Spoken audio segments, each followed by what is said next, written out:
आणखी एक महत्त्वाची बातमी, विजयकुमार गावित काम करण्यासाठी टक्केवारी घेतात, केसी पाडवींनी हे वक्तव्य केलंय। केसी पाडवींचा विजयकुमार गावितांवर हा गंभीर आरोप करण्यात आलाय, तर केसी पाडवींनी आरोप सिद्ध करून दाखवावेत असं प्रत्युत्तर विजयकुमार गावित यांनी दिलंय।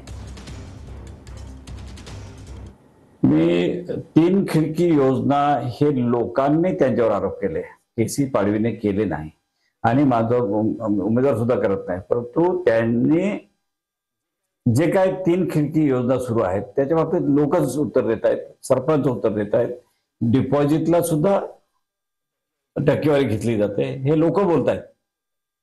आम्ही उमेदवार म्हणून आणि उमेदवाराचा वडील म्हणून मी त्याच्यावरती आरोप केलेलेच नाही आहे। लोकांची भाषा आहे, लोकांची भाषा आहे, ते फक्त लोक बोलतायत आणि त्यांना माहित पण नाही, त्यांनाही माहिती आहे। केसी पाडवींनी जे टीका केली ते सिद्ध करून दाखवावं, नाहीतर बाकीचे कॉन्सिक्वेन्सेस आहे त्याला सामोरं जावं।